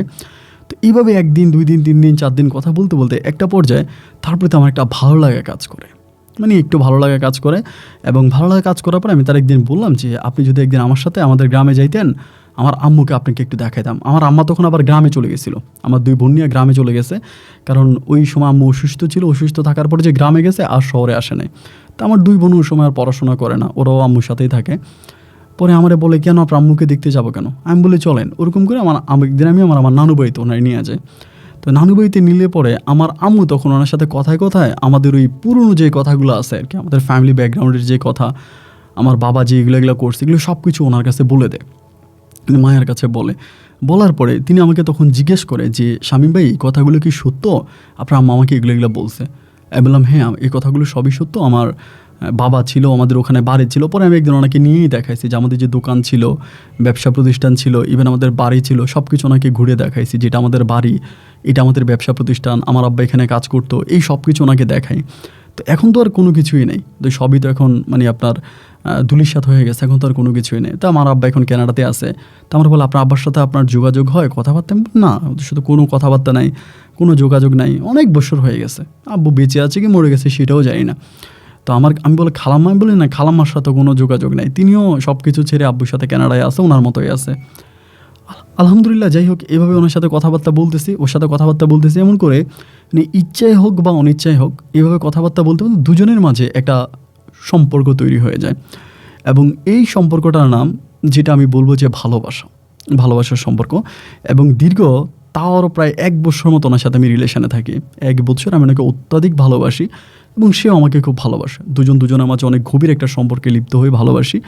এবং পাশাপাশির একটা পর্যায়ে আমার আম্মা মানে খুবই অবস্থা খারাপ আর কি, যে নিজে তো চলতে পারে না, এর উপর আম্মা হঠাৎ করে আমারে বলতেছে, তুই বিয়ে কর। এর ভিতরে আমার পারিবারিক অবস্থা কিন্তু তখন খুবই খারাপ। আমার ছোটো 2টা বোন আছে, টাকার জন্য ওদের বিয়ে দিতে পারতেছি না। এবং এর উপরে আম্মু তখন আমরা বলতেছে, তুই বিয়ে কর, আমার একটা বউ দরকার। আমি বলি, তোমার 2 মেয়ে তোমার সাথে আছে, তাও তোমার বউ লাগবে? আমার আম্মা বলে, তুই বিয়ে কর। বিয়ের জন্য আমাকে প্রেশার দেয়। তো বিয়ের জন্য যখন আমাকে প্রেশার দেয়, তখন আমি জানতে পারি আমার আম্মা কেন আমাকে বিয়ের প্রেশারটা দিচ্ছে। আমার আম্মা তখন আমাদের নানু বাড়ির এক মেয়ে, আগে বিয়ে হয়েছে, তার স্বামীর সাথে ডিভোর্স হয়ে গেছে, ওই মেয়েকে আমাকে বিয়ে করাবে।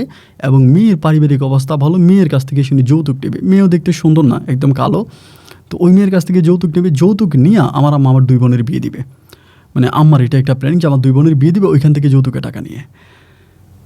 এখন এটা যখন আমি জানতে পারার পরে আমার কাছে তখন খুব খারাপ লাগলো যে না, আমি কেন যৌতুক নিয়ে বিয়ে করব? আমি তো যৌতুক নিয়ে বিয়ে করার মতো মানুষ না। তো আমি কিন্তু এই যে বিষয়টা, আমি কিন্তু এটা মায়াকেও জানাই না। এবং একটা বার আম্মু যখন আমাকে বিয়ের জন্য খুব প্রেশার দিলাম, আমি তখন বললাম যে ঠিক আছে, আমি মায়াকে বিয়ে করবো। ওর তখন আমি বললাম যে আমার আম্মু তো আমাকে বিয়ে করানোর জন্য খুব উঠে-পড়ে লাগছে, এভাবে তো থাকা যাবে না, আমরা চলো একটা বিবাহ বন্ধনে আবদ্ধ হয়ে বিয়ে করি। তো তোমার বাবা মা কোথায় থাকে বা তোমার ফ্যামিলিতে কে কে আছে আমাকে ঠিকানা দাও, আমি আমার আম্মাকে পাঠাই, আমার আম্মা গিয়ে তাদের সাথে কথাবার্তা বললে পারিবারিকভাবে আমি তোমাকে বিয়ে করে আনবো। ও তখন আমাকে ডিরেক্টলি বলতেছে, তোমার আমি বিয়ে করবো এটা কে বললো? তাই আমি বললাম, আমরা রিলেশনে আছি, আমরা প্রেম ভালোবাসার মধ্যে আছি, তাহলে কি আমরা বিয়ে করবো না?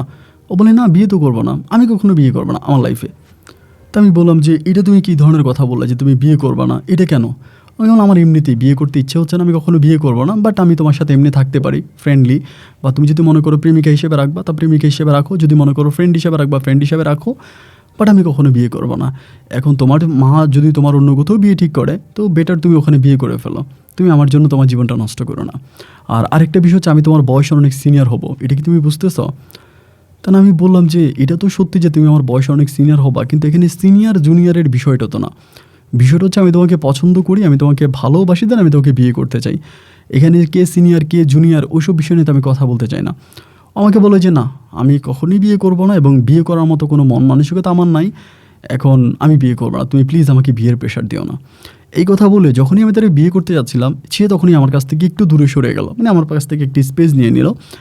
এবং দূরে সরে যাওয়ার পরে আমার তখন মানে প্রচণ্ড মানে খারাপ লাগা কাজ করতে শুরু হলো যে ও এটা কেন করতেছে, কী কারণে করতেছে। এখানে আরেকটা বিষয় আমি বলতে ভুলে গেছিলাম, ওই যে প্রথমে আমাদের গার্মেন্টসে চাকরি করতো, ওইখানে কিন্তু ও মুখের মধ্যে কালি মেখে যেত।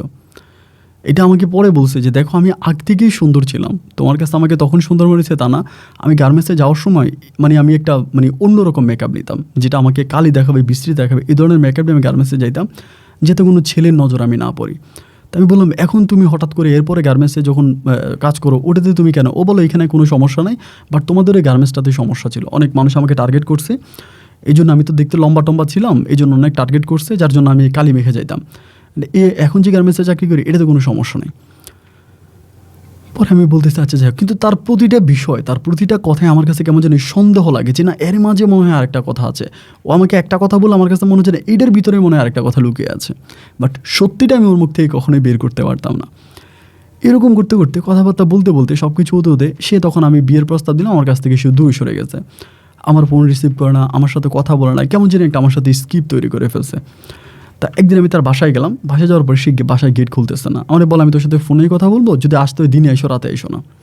ওই দিন এলাকার কিছু পোলাপাইন আমাকে টার্গেট করে ফেলে যে আমি ওই বাসায় যাচ্ছি বা কিছু একটা আমাকে টার্গেট করে, এবং টার্গেট করে আমাকে ওই রাতে আমাকে মারে, থাপ্পড় টাপ্পড় দিয়ে আমার কাছ থেকে মোবাইল টোবাইল নিয়ে যায়, আমাকে খুব মারে। এক কথায় যেটা, আমি একদিন হসপিটালে পর্যন্ত ভর্তি ছিলাম, ওরে ফোন দিয়া আমার যে অন্য মেয়েরা যারা আমার সাথে গার্মেন্টসে চাকরি করে এরা অনেকেই ফোন দিয়া ওরে বলছে যে মায়া আপু হচ্ছে শামীম বাইরে তো এরকম আপনার এলাকার পোলাপাইনে মারছে, মোবাইল টোবাইল নিয়ে গেছে, উনি হসপিটাল আছে একটু দেখতে আসেন। তো আমার একটা দিন দেখতেও আসে নাই। আমি একদিন হসপিটালে ছিলাম এবং এরপর থেকে আমি গ্রামে গেছি। গ্রামে যাওয়ার পরে আমি একটু অন্যরকম হয়ে গেছি, কেমন জানি আমি ওরে ভুলতে পারতেছি না, ওর প্রতি যে আমি এতটাই অ্যাট্রাকশনে চলে গেছি, আমার ওরে ভুলে থাকা আমার পক্ষে কোনোভাবেই সম্ভব না। ওর কাছ থেকে দূরে যাওয়া, ওকে ভুলে যাওয়া, এটা আমি কোনো দিনও পারবো না। তাই আমি তখন চিন্তা করতেছি এখন আমি করবোটাকে, করার মতো তো আমার কোনো রাস্তা নাই, কিছু একটা করব, ওরে চাপনে পারি পটাবো, এগুলো না। গার্মেন্টসেও যাই না, আমি তখন এই বাড়ির মধ্যে ঘুরতেছি এবং এলাকার লোকদের সাথে মিশে আমি তখন খারাপ হয়ে যাইতেছি। আমার আম্মা তখন বিষয়টা কিছুটা বুঝতে পারে যে আমি একটু অন্য লাইনে চলে গেছি, নেশা টেশার জগতে চলে যেতেছি, গার্মেন্টসের চাকরি ছেড়ে দিয়েছি। একে তো আমার 2টা বোনের এখনও বিয়ে হয়নি, পারিবারিক অবস্থা এরকম। আমি তখন কিছুটা বুঝতে পারি যে আমি আমার লাইফটাকে একটু অন্যরকমভাবে করে ফেলছি। আমার গার্মেন্টসে চাকরি করা অনেকগুলো মেয়ের সাথে আমার ফোনে যোগাযোগ, কথাবার্তা বলতো, এদের সাথে আম্মু তখন যোগাযোগ করে যে কী ব্যাপার। আমি বলতাম গার্মেন্টস বন্ধ হয়ে গেছে, নতুন গার্মেন্টসে ট্রাই করতেছি, নতুন গার্মেন্টসে ঢুকবো, ওইটা আম্মারে বলতাম, কিন্তু আসলে মূলত আমার গার্মেন্টস চলতেছে। আমি তখন মেয়েগুলোর সাথে ফোনে যোগাযোগ করলো, কথাবার্তা বললো, তাদেরকে জিজ্ঞেস করলো কী ব্যাপার, শামীম যে বাড়িতে বসে আছে, শামীম গার্মেন্টসেও যায় না, কাজও করে না, কী হয়েছে তোমরা বলো তো। তখন তারা বলতেছে যে আন্টি এই ঘটনা, মায়া নামের এক মেয়ের সাথে প্রেম করতো, ওর বয়স অনেক বড় হবে, এখন ওই মেয়ে ও বিয়ে করতে চাচ্ছিলো, মেয়ে যখন রাজি হয় না এবং মেয়ে ওনার সাথে ব্রেকআপ করে দিয়েছে, এরপর থেকে ও এরকম হয়ে গেছে। তো এটা বলার পরে আমার আম্মা তখন কী করলো, কেমনে মায়ের ঠিকানা নিয়ে নিয়েছে, মায়ের ফোন নাম্বার ঠিকানা নিয়ে মা একদিন আমাকে না জানায় মায়ের কাছে চলে গেছে, এবং মায়ের কাছে সকালবেলা গিয়ে আম্মা কেমনে সারাদিন মায়ের সাথে থেকে মায়াকে পুরো পটায় ফেলছে। বিকেলবেলা মায়ার নাম্বার থেকে আমারে কল দিছে। কল দেওয়ার পর আমি তো মায়ার নাম্বার চিনি না, নতুন নাম্বার, আমি রিসিভ করছি। পরে মায়া বলতেছে শামীম আমি মায়া। ওর কণ্ঠ শোনার পর তো আমার মনে আমি আসমান থেকে পড়ছি, কি ও আমারে এতদিন পরে কল দিল। পরে আমি বলছি তুমি আমারে, পরে বলো আমার বাসায় আসো। তোমার বাসা কথা, কিন্তু বাসা ওই সময় চেঞ্জ করে ফেলে, নতুন একটা বাসা নেয় ও, কিন্তু বাসা চেঞ্জ করতো, কয়েক মাস পর নতুন বাসা নিত, এবং গার্মেন্টসও চেঞ্জ করতো, গার্মেন্টস কখনো ওইটা এরকম চেঞ্জ করতো। দেন আমাকে বলতেছে যে আমি অমুক জায়গায় আসি, আমাদের বাসায় এখানে তুমি আসো এবং এখনই আসবা। পরে আমাকে বলার পরে শহর, গ্রাম থেকে আমাদের শহরে যেতে বেশি টাইম লাগে না, আমি তখন গেলাম ওর বাসায়। ওর বাসায় যাওয়ার পর আমি দেখলাম যে আমার আম্মা ওর বাসায়। আম্মাকে দেখার পর আমি অবাক। আমি আমার বোনদেরকে জিজ্ঞেস করলাম মা কোথায়, বলে মা গেছে, কই জানি গেছে, আসবে বলছে। আমার আম্মা যে চিটংয়ে আসছে এটা আমার বোনেরাও জানে না। পরে আম্মার দেখার পরে তো আমি অবাক। পরে আমারে বলতেছে, ও বসাইছে, আমার বসায় বলতেছে শামীম তুমি নাকি নেশা করো, তুমি নাকি যে গার্মেন্টসে যাও না, চাকরি ছেড়ে দিছো, এগুলো কি সত্যি আন্টি যেগুলো বললো? আমি বললাম যে আম্মা যেটা বলছে সত্যিই বলছে, আমি গার্মেন্টসে চাকরি ছেড়ে দিয়েছি আর আমি কোনো কাজ করতে চাই না।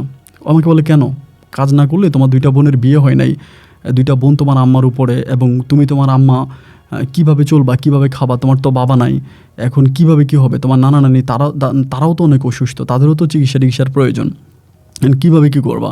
আমি তখন বললাম আমি এসব নিয়ে কোনো কিছু বলতে চাই না, ভাগ্যে আল্লাহ যাই কিছু রাখছে সেটাই হবে, আমি এই নিয়ে কোনো কথা বলতে চাই না, আর তুমি আমাকে এসব কোনো কথা বললো না। এই বলি আমি তখন আম্মুর সাথে রাগারাগি করতে শুরু করলাম যে তুমি এখানে কেন আসছো, কারে জিজ্ঞেস করে আসছো, কারে বলে আসছো, তুমি যেখানে আসছো আমরা কেউ জানি না, তুমি কী কারণে আসছো। আম্মুর সাথে আমি খুব রুড বিহেভ করতেছি, খারাপ ব্যবহার করতেছে। ও তখন বুঝছে আম্মুর সাথে খারাপ ব্যবহার করতেছে। আমার বলে তুমি আম্মুর সাথে খারাপ ব্যবহার করো কেন? আমি বললাম ও এখানে কেন আসবে তোমার বাসায়, ও কীভাবে তোমার বাসা চিনলো, উনি কীভাবে চিনলো তোমার বাসায়, কেন আসবে তোমার বাসায়? বলে আমার বাসায় আসাতে অপরাধ হয়ে গেছে। আমি বললাম হ্যাঁ অবশ্যই অপরাধ হয়েছে, তোমার বাসায় আমার মা আসার তো প্রশ্নই আসে না, সে তোমার বাসায় কেন আসবে? তারপর বলতেছে ও আচ্ছা যাই হোক এখানে বসো, তোমার সাথে আমার কথা শেষ হয়নি, আমি কথা শেষ করবো। পর আমার বলতেছে যে তুমি আমার কাছে কী চাও, ডিরেক্টলি আমাকে বলতেছে। আমি তখন বললাম যে দেখো আমি তোমার কাছে কী চাই সেটুকুন আমি জানি না, বাট আমি তোমাকে ভালোবাসি। ভালোবাসি এবং আমি চাই তোমার সাথে আমার সংসার হোক। আমার মাও আছে, পাশে বসে আছে। পরে আমাকে বলে, তুমি আমার সম্বন্ধে কতটুকু জানো? মানে আমার ফ্যামিলি বা আমি কে, কীভাবে এখানে আসছি, কেন আমি এরকম একটা মেয়ে গার্মেন্টসে চাকরি করি, কখনো এই বাসায় কখনো ওই বাসায়, আমি কেন বাসা চেঞ্জ করি, এবং আমার সম্বন্ধে আদৌ তুমি কতটুকু জানো? আমি বললাম, তোমার সম্বন্ধে খুব বেশি জানার আমার আগ্রহ নাই, তবে আমি যতটুকু জানি ততটুকুতে তুমি খুব ভালো একটা মেয়ে, অন্য রকম লেভেলের একটা মেয়ে। বলি, কীভাবে? আমি বললাম, তুমি দেখতে শুনতে যতটা সুন্দরী, পরীর মতো চেহারা, তুমি চাইলে তো যে কোনো একটা বারে চাকরি করেই মাস শেষে তুমি 3-4 লাখ 5-6 লাখ টাকা ইনকাম করতে পারো। তোমার মতো মেয়ে তো গার্মেন্টসে পরিশ্রম করা লাগে না। তো তোমার মতো একটা সুন্দর একটা মেয়ে যখন গার্মেন্টসে চাকরি করো, তার মানে অবশ্যই তুমি ভালো। তুমি খারাপ হলে তো তুমি আর গার্মেন্টসে চাকরি করতে না। এতক্ষণ হাইসা আমাকে বলে, পাগলা, ঠিক আছে তাইলে চিনলা। আর যাই হোক, তুমি কি আমার বিয়ে করলে সব কিছু ঠিক হয়ে যাবে? আমি তখন বললাম, হ্যাঁ, আমি তোমার বিয়ে করলে আমার সব কিছু ঠিক হয়ে যাবে। ও বলে, তাহলে আমাকে বিয়ে করার আগে আমার ফ্যামিলির কথা শুনবো না? মানে আমার কিছু শোনার দরকার নেই। ও তখন বলে, সব কিছু না শোনো, তবে একটা জিনিস শুনতে হবে। আমি বলি, একটা জিনিস কী শুনতে হবে? ও বলে, আমি কিন্তু বিয়ে করছি, আমি তো ম্যারিড। এটি শোনার পর আমার চোখের পানিটা মানে সাথে সাথে চলে আসছে এবং আমি মানে ভেঙে পড়ছি যে মাইটি কী কথা। পরে বলে, হ্যাঁ, এত নিরাশ হওয়ার কিছু নাই, বাট আমার হাজব্যান্ডের সাথে আমার ডিভোর্স হয়ে গেছে। আমি আমার ফ্যামিলি থেকে পালায় আসছিলাম ওরা ভালোবাসা, এবং পালায় আসার পর ওরই বিয়ে করছে, এবং করার পরে ও আমাকেই বিয়ে করে ওর জীবনে একটা করুণ কাহিনী আছে। মানে যে ছেলে বিয়ে করছে, ওই ছেলে তার ফ্রেন্ডকে, মানে তার যে বন্ধু আছে, ওর এই ঘুমের ওষুধ খাওয়াইয়া ওর বন্ধুকে ওর রুমে ঢুকিয়ে দিছিল আর কি। তো বন্ধু রুমে ঢুকছে এবং এটাও বুঝতে পারছে, এবং পারার পরেও তখন হাজব্যান্ডকে সাথে ছাড়াছাড়ি করে চলে আসছে, এটা আমাকে বললো। তো বলে, আমি কিন্তু ম্যারিজ এবং আমি ডিভোর্স হয়েছে আমার। তা তুমি কি এরকম একটা মেয়েকে বিয়ে করতে পারবা? আমি বললাম, হ্যাঁ, পারবো, সমস্যা নাই। তুমি যদি ডিভোর্সি হয়ে থাকো তাতেও আমার কোনো সমস্যা নাই, আমি তোমার বিয়ে করবো। আমার আম্মা তখন একটু মন মারছে, যেটা কীভাবে সম্ভব। আমার আম্মাও কিন্তু বিষয়টা জানতো না। পরে আমাকে বলে, ঠিক আছে, তুমি তোমার আম্মাকে নিয়ে বাসায় যাও, তোমরা আলোচনা করে কালকের মধ্যে আমাকে ফোনে জানাও, যদি ঠিক থাকো তাহলে আমি বিয়ে করব।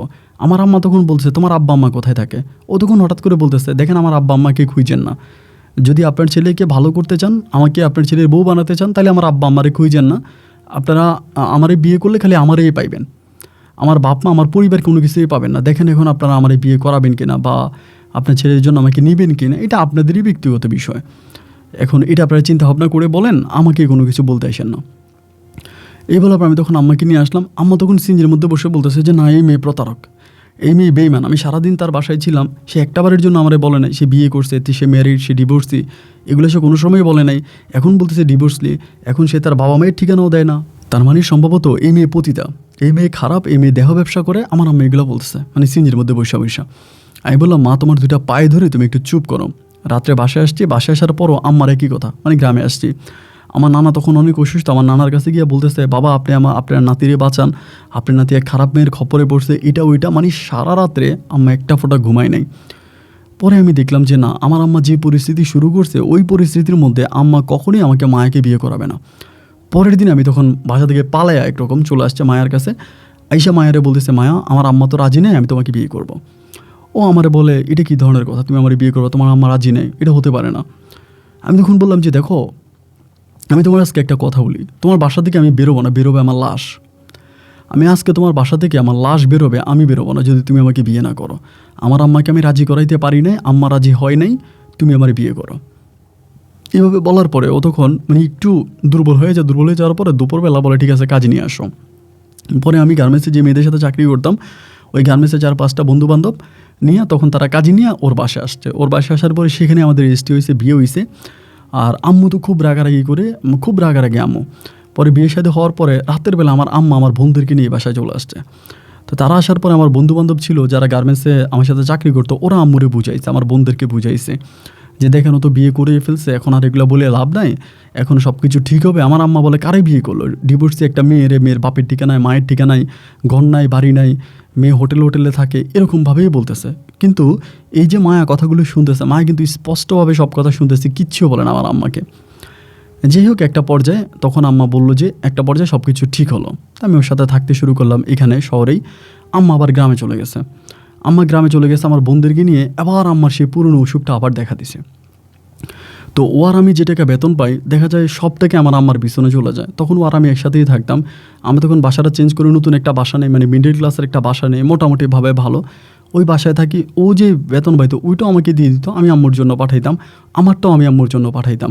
মানে আমার আম্মা তখন অসুখ, মানে প্রতিদিনও আম্মুর অনেক টাকার ওষুধ লাগতো, এত টাকার ওষুধ আসলে আমার পক্ষে দেওয়ার সম্ভব হচ্ছে না। আর আমার বোনগুলোরও বিয়ের বয়স প্রায় শেষ, বিয়েও দিতে পারতেছি না, বিয়ে দিতে পারতেছি না, বিভিন্ন ধরনের লোকেরা বাজে বাজে কথা উঠে দেয়, বিয়ের ঘর আসলে বিয়ে বসে না। আবার মানে যেই সমস্ত ঘরগুলোতে ওদের বিয়ে হবে ওই ঘরে আমার বোনেরা বিয়ে বসতে রাজি নেয়। তো আবার যেই ঘরগুলোতে মানে ওরা চাচ্ছে ওইগুলো আমার ফ্যামিলির সাথে রাজি হচ্ছে না, মানে অ্যাডজাস্ট হচ্ছে না আর কি, জন্য বোনগুলোর বিয়ে দিতে পারি না। তো বোনদের বিয়ে দিতে পারতেছি না, এদিক দিয়ে একটা সমস্যা, তার উপরে আম্মা অসুস্থ, ওই আর একটা সমস্যা, মায়ের কাছ থেকেও টাকা নিচ্ছি, আমিও টাকা নিচ্ছি আমার আম্মার ট্রিটমেন্টের জন্য। এরকম করতে করতে একটা বছর কেটে গেল। একটা বছর পরে ও আর আমি তখন কী করলাম, ওই বাসাটা ছেড়ে একদম বস্তির একটা বাসা ভাড়া নিলাম, কারণ আর পারতেছি না আর কি। বস্তির একটা বাসা ভাড়া নিলাম, ওই বস্তির বাসার ভিতরে ও আর আমি থাকতেছি। এমন অবস্থার ভিতরে হঠাৎ করে মায়ার আপনার টিউমার ধরা পড়ছে, পেটের মধ্যে টিউমার ধরা পড়ছে, মানে আল্লাহর হুকুম আর কি, মানে মরার উপরে খারাপ বলতে একটা ওয়ার্ড আছে এরকম, যে ওর টিউমার ধরা পড়ছে। এখন এই পেট ব্যথা ওরও কয়েকদিন পেট ব্যথা, পরে টিউমার ধরা পড়ছে। ডাক্তার বলছে টিউমারের কন্ডিশনও মোটামুটি খারাপ অবস্থায় চলে আসছে, অপারেশন করাইতে হবে, তা না হলে এটা পেটের ভিতরে যদি বাস্ট হয় তাহলে কিন্তু মানে মায়া মারা পড়বে, এটা বলতেছে। মানে ডাক্তার বলতেছে যে আপনি ইমিডিয়েটলি অপারেশন করে ফেলেন, তা না হলে পেটে যদি এটা ফুটে যায় বাস্ট হয়ে যায় তাহলে মারা যাবে।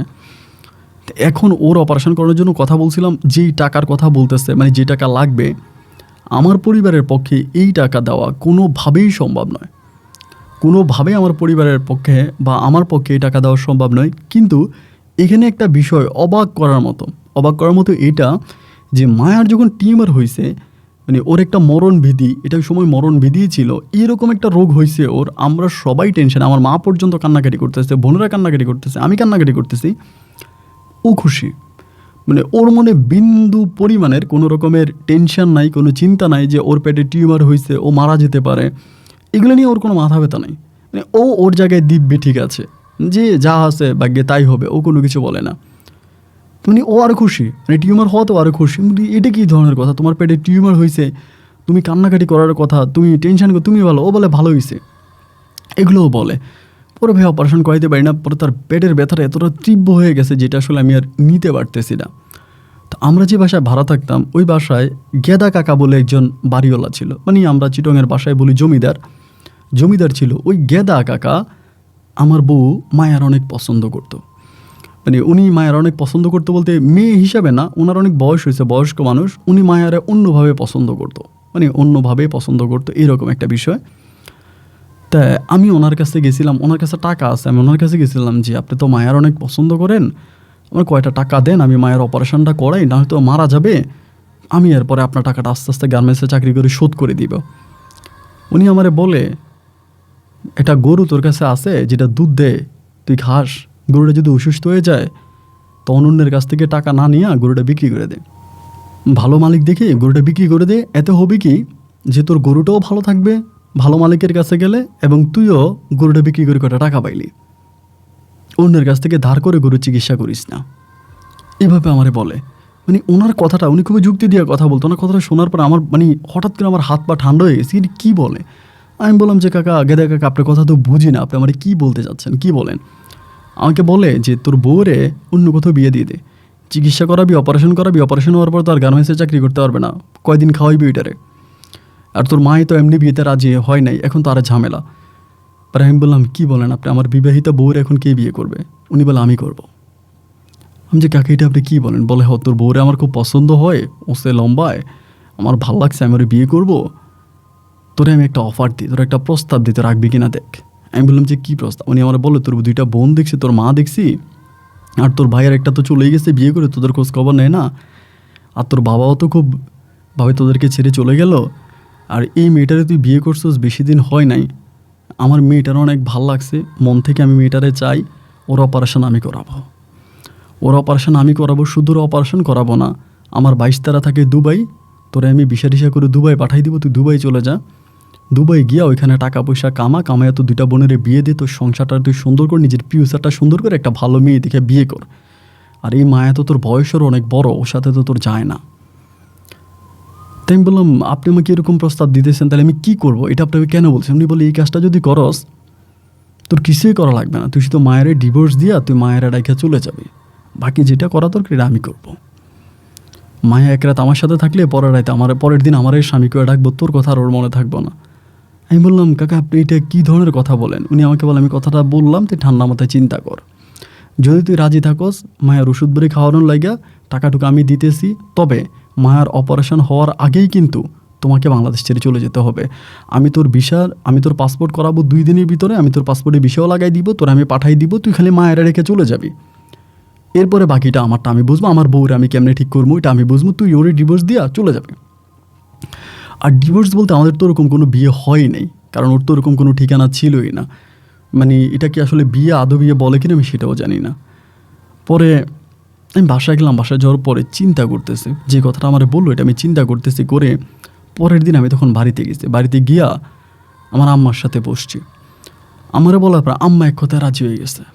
আম্মা আমারে বলতেছে যে দেখ, এই মেয়েটা তোর কাছে থাকলে তো মারাই যাবে, তুই অপারেশন করাইতে পারবি না, অপারেশনের টাকা তোর কাছে নাই, মেয়েও তার পরিবারে ঠিকানা দেয় না, এখন অপারেশন করাইতে না বলে মেয়েটা মরে যাবে। এখন মেয়েটা যদি মরে যায় তাহলে তো লাভটা কী হইল? ও মরে যাওয়ার চেয়েও ও যদি অন্য কারো কাছে ভালো থাকে, এটা কি ভালো নয়? মা আমারে এভাবে বলতেছে যে ভালোবাসার মানুষটা নিজের কাছে না থাকুক, অন্যের কাছেও যদি ভালো থাকে তাহলে তো নিজের কাছে ভালো লাগে, তাই না? তোর কাছে থাকলে ও মরে যাবে, তুই চিকিৎসা করতে পারবি না, অন্য কোথাও গেলে ও ভালো থাকবে, ওরে অন্য কোথাও দিয়ে দে। ওই গেদা যদি বলো ওরে বিয়ে করবে, ওনাদের বাড়িটারি আসতে তারা বড় লোক মানুষ, বিয়ে করুক, মেয়েটার একটা জীবন হোক। মেয়েটা হয়তো তার বাবা মায়ের কাছ থেকে চলে আসছে, বা তোর মতোই কপাল পরা, তোর বাবার মতো লম্পট লোক ছিল মনে হয়, তুমি এটার দিয়ে দে। ভাই তখন আর আমি আমার চোখের পানিগুলো ধরে রাখতে পারিনি, খুবই কান্না করছি। যে কান্না করতে করতে একরকম চিটংয়ে আসছি। আসার পরে গেদা কাকারে বললাম যে আমি রাজি। উনি আমাকে ওই সময় পাসপোর্টের লোকের কাছে নিয়ে গেল। 2 দিনের মধ্যে আমার পাসপোর্ট করে ফেলছে। 2 দিনে পাসপোর্ট করার পর উনি আমার পাসপোর্ট পাঠিয়ে দিয়েছে দুবাইতে। আমার ওইখানে ভিসা লেগে গেছে। আমি চলে যাব। আমার শনিবারে হচ্ছে আমার ফ্লাইট, শনিবারে রাত 10টা বাজে আমার ফ্লাইট। আমি চট্টগ্রাম বিমানবন্দর থেকে চলে যাব। শুক্রবারে আমি ওর নিয়ে অনেক শপিং করছি, শপিংয়ে গেছি, এটা কিনতেছি, এবং টাকা তো গেদা কাকাই দিচ্ছে। আমার বলে, আমারে তুমি এত শপিং করাই দিতেছো কেন, এত শপিং আমাকে কেন করাচ্ছ? তুমি তো জানো আমি অসুস্থ। আমি বললাম, আমি তো তোমার চিকিৎসা করতে পারবো না, আমার পক্ষে তো তোমার চিকিৎসা করা সম্ভব না। তো যা অল্প কয়টা টাকা আছে, ওই অল্প কয়টা টাকা দিয়া আমি তোমার সুন্দর করে সাজিয়ে দিই, এবং সাজিয়ে দিই। তুমি যদি মরে যাবা, অন্তত যা কয়টা দিন বেঁচে আছো তা কয়টা দিন একটু সুন্দর করে থাকো, নিজের সাধ্যের ভিতরে তোমাকে একটু সাজিয়ে রাখি। ও তখন চোখের পানিগুলো ছেড়ে দিয়ে আমাকে বলে, জানো স্বামী, এটাই চাচ্ছি, আমি দুনিয়াতে বাঁচতে চাই না। আমি চাই আমি চলে যাই, তবে যেটুকুন সময় আছে ওইটুকুন সময় যাতে তোমার সাথে ভালো করে থাকতে পারি। ওর কথাগুলো শোনার পর ওর চোখের দিকে তাকিয়ে আমি আমার নিজের চোখের পানি ধরে রাখতে পারলাম না। চুমু দিলাম, আদর করলাম, ঘরে আনলাম, রাতটা কাটালাম। পরের দিন সকালবেলা আমার মা চলে আসছে। আমার মা জানে আজকে রাতে আমি চলে যাব। দুপুরবেলা আমি বললাম, মায়া, আমি একটা চাকরির বিষয়ে কথা বলছি, ওইখানে ভালো টাকা স্যালারি দিবে, ওইখানে চলে যাব। এটা ঢাকাতে, আমি চাকরির ইন্টারভিউ দিতে আজকে ঢাকায় যাব, রবিবার আমার ইন্টারভিউ। আমারে বলতেছে, ভালো চাকরির দরকার কি, তুমি যেটা করতেছো ওটা দিয়ে তো তোমার মারে নিয়ে থাকতে পারবা। কয়েকদিন পর তো আর আমি থাকতেছি না, কয়েকদিন পর আমি যখন চলে যাব তখন তো তুমি তোমার আব্বা আম্মা, তোমার মারে, তোমার বোনদেরকে নিয়ে ভালো থাকতে পারবা। এত দূরে চাকরি করতে যাবা। আমি বললাম, জানো এখন যে টাকা বেতন পাই, ঢাকাতে তার বেতন ডাবল হবে। তো বেতন যেহেতু ডাবল হবে, আমি ঢাকাতে চাকরিটা করাটা ভালো হবে না। ওগুলো তোমার ইচ্ছা। দুপুরবেলা বউ, আমি আর আমার মা আর আমার 2 বোন মিলে একসাথে খাওয়া দাওয়া করছি। খাওয়া দাওয়া করে আমি বেরিয়ে যাচ্ছি। আমার মা জানে আমি বিদেশ চলে যাচ্ছি, আমার বোনেরাও জানে আমি বিদেশ চলে যাচ্ছি, শুধু মায়া জানে না। ওর বুকে জড়িয়ে ধরে ওর কপালে একটা চুমো দিয়ে খালি একটা ছোট্ট হাত ব্যাগ নিয়ে বাসা থেকে বেরোইছি। চিটাং এয়ারপোর্টের কাছে গেছি, বাড়িওয়ালার সাথে দেখা। বাড়িওয়ালা তখন আমার বললো, ঠিক আছে যাও। আমি তখন এয়ারপোর্টে চলে গেলাম। এটাই মায়ের সাথে আমার শেষ দেখা। এরপরে মায়ের সাথে আমার আর দেখা হয়নি। আমি দুবাইতে চলে গেছি। দুবাইতে যাওয়ার পরে যেখানে আমাকে কাজ দিয়েছে, একটা ভালো কাজ পাইছি। ভালো একটা কাজ পাওয়ার পরে 2 থেকে 3 মাসের ভিতরে আমি আমার 2টা বোনের ভিতরে প্রথম একটা বোনের বিয়ে দিয়ে দিলাম, এবং পরের বোনটারও বিয়ে দিলাম। মায়ের অপারেশন করাইলাম। মায়েরও সমস্যা ছিল, মায়ের অপারেশন করাইছি, ছোটোখাটো অপারেশন। মায়ের জিজ্ঞেস করতাম, মা মায়ের সাথে কি কখনো কথা হয়? মা বলে না। আমি বলি তোমরা ওই দিন, মা বলে আমরা রাতের বেলায় চলে আসছি। এরপর আর ওখানে গেছিলাম? মা বলে আর যাই নেই। তা আমি তো আমার নাম্বারটা, আমার মোবাইল টোবাইল কোনো কিছু আনি না। আমি বলছি গেদা কাকা নাম্বার আছে তোমার কাছে? মা বলে না, ওই নাম্বার আমার কাছে নাই। আর ওখানে তুই ফোন টোন দিস না, ওখানে কথাবার্তা বলিস না, কথাবার্তা বললে বিপদে পড়ে যেতে পারিস। তো আমিও অবাক হয়ে গেলাম যে গেদা কাকার সাথে আমার আর কোনো যোগাযোগ হয়নি। অনেকে কল দিই না, উনি আমাকে যেখানে কাজ দিয়েছে সেখানে কাজ করতেছে, এবং সেখানে উনি বললো যে তারা নাকি তার বাইশটা, আসলে তারা তার কেউই না। উনি ভিসাটা একটা ট্রাভেল এজেন্সির কাছ থেকে ভিসাটা কিনছে, ভিসাটা কিনে আমাকে উনি পাঠাইছে। প্রতিটা রাতে চোখের পানি ঝরাইয়া চিৎকার করে কাঁদতাম, মায়ের এত ভালোবাসছি। এরপরও মনে এতটুকুই সান্ত্বনা দিচ্ছে যে ও তো ভালো আছে, ও তো ভালো আছে, ও ভালো থাকুক, ভালো থাকলেই তো আমি ভালো আছি।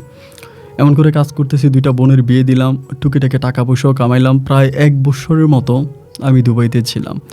1 বছর পরে হঠাৎ করে কোনো কথা না বার্তা না, আমি যেইখানে কাজ করতাম, যে দোকানে চাকরি করতাম, ওইখান থেকে হঠাৎ করে আমাকে ক্যান্সেল করে দিল। মানে কোনো অপরাধ করি নাই, কোনো অন্যায় করি নাই। আমার 4 জন ছিলাম, 4 জন চিটংয়েরই 4 জন, সবাইকে ক্যান্সেল করে দিল, দিয়ে হঠাৎ করে দেশে পাঠিয়ে দিল। কিন্তু আমার ফ্লাইট দিল আপনার চিটং থেকে, মানে ঢাকাতে ফ্লাইট, মানে ঢাকাতে নামতে হবে, তারপরে গাড়ি করে চিটংয়ে যাইতে হবে, কোম্পানি যেভাবে দেয় আর কি। তো ঢাকা বিমানবন্দরে নামার পরে মানে আমার কাছে কেন জানি মনে হয় যে আমি আমার এই মুখটা চিটং শহরের আর কাউরে দেখাবো না। আচ্ছা, এখানে আরেকটা কথা আমি বলতে ভুলে গেছি, আমার আম্মা কিন্তু এর মাঝে মারা গেছে। আম্মু মারা গেছে। আমার নানা নানি কিন্তু এখনও আছে। আমার মনে হয় চিটং ওই এলাকাতে সবচেয়ে বেশি বয়স পাওয়া আমার নানা নানি এখনও আছে আলহামদুলিল্লাহ। কিন্তু আমার আম্মা মারা গেছে। আম্মা মারা গেল, এবং আম্মা মারা যাওয়ার পরে আমার 2টা বোনেরই বিয়ে দিয়ে ফেলছি। 2টা বোনেরই বিয়ে হয়ে যায়। আমার নানা নানির কাছে মাঝে মাঝে আসে, ওরা তাদের স্বামী নিয়ে ভালো আছে। বাট আমার কাছে কেন জানি মনে হলো যে আমি আমার এই মুখটা আর কখনোই দেখাবো না। মানে এই মুখটা আমি আর চিটংয়ের কাউরে দেখাবো না, বা চিটংয়ের মাটিতে আমি আর পা রাখবো না। এই মাটিতে আমার জন্য, মানে আমি ওই মাটিটাকে কলঙ্কিত করে আসছি, যার জন্য এই মাটিতে আমি আর পা রাখবো না। তো আমার কাছে অল্প কিছু টাকা ছিল, ভাবতেছিলাম যে অল্প কিছু টাকা দিয়ে কোনো কিছু করা যায় কিনা। ঢাকা শহরে বেশ ঘোরাফেরা করলাম, তো অল্প কিছু টাকা দিয়ে আমি আসলে কিছুই করতে পারলাম না। এবং সর্বশেষ যেই লাউ সেই কদু, পুনরায় আমি আবারও ঢাকাতে একটা গার্মেন্টসে চাকরি নিলাম। এই সময় আমার বোনদের সাথে আমার কোনো যোগাযোগ হতো না, নানা নানির সাথেও কোনো যোগাযোগ হতো না, কারোর সাথে কোনো যোগাযোগ নাই। গার্মেন্টসে চাকরি করছি প্রায় 3 মাসের মতো, 2.5 মাস হবে, 2.5 মাসের কাছাকাছি গার্মেন্টসে চাকরি করছি। একদিন রাতের বেলায় গার্মেন্টস থেকে আসার পথে এই মায়ের কথা চিন্তা করতে করতে আমি ট্রাকের নিচে পড়ি এবং আমার 2টো পায়ে নষ্ট হয়ে যায়। 2টো পায়ে আমার নষ্ট হয়ে যায়, এবং 2টো পা নষ্ট হয়ে যাওয়ার পরে আমার তো চিকিৎসার জন্য কোনো টাকা ছিল না। আমাকে তখন ঢাকা পঙ্গু হসপিটালে ভর্তি করায়, এবং সেই হসপিটালে ভর্তি করানোর পরে মানে আমার টাকার দরকার, কোনো রকমের টাকার ব্যবস্থা নাই, এবং আমার চিকিৎসাও হচ্ছে না। এখানে একজন ভালো ভাই ছিল, উনি ফেসবুকে খুবই ফেমাস একজন মানুষ। ওই ভাইটা তখন আসছিল ওনার এক কাকে দেখার জন্য জানে হসপিটালে।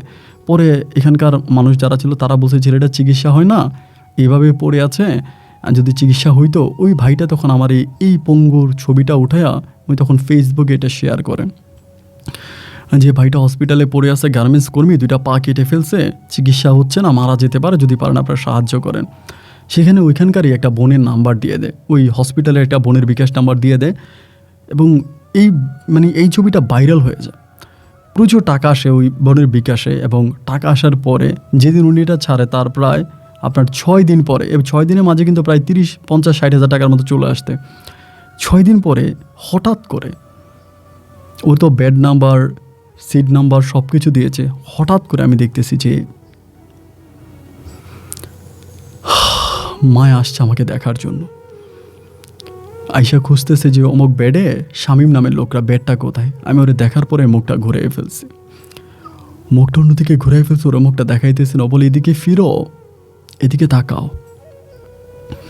আমি অন্যদিকে তাকাই আসি, আমার বলে গায়ে হাত দিয়ে বলতেছে কী হয়েছে, ওইদিকে তাকায় আসো কেন? আমারে বিক্রি করে দুবাই চলে গেছো, টাকা কামাই আসো নাই, এখন চিকিৎসা করতে পারো না, ফেসবুকে ভিক্ষা চাচ্ছ। তখন আমার চোখের পানিগুলো দু চোখ দিয়ে বেয়ে বেয়ে পড়তেছে। বলে মায়া, ক্ষমা চাওয়ার মুখ আমার নাই, তুমি এখানে কেন আসছো? যে শহরে আমি তোমাকে বিক্রি করে এসেছি সেই শহরে আমি আর ফিরে যাই নাই। যে শহরে আমি তোমাকে গেদার মতো লোকের কাছে দিয়ে আসছি সেই শহরে আমি পা রাখি নাই। আমি আমার মায়ের সাথে যোগাযোগ করি, আমার মা মারা গেছে, মায়ের কবরটাও আমি দেখতে চাইনি। আমার বোনদের বিয়ে হয়েছে, আমি তাদের বাড়িতেও যাইনি। আমি দুবাই থেকে মায়ের খেয়ে আসার পর আমি এখানে একটা গার্মেন্টসে চাকরি নিয়েছি।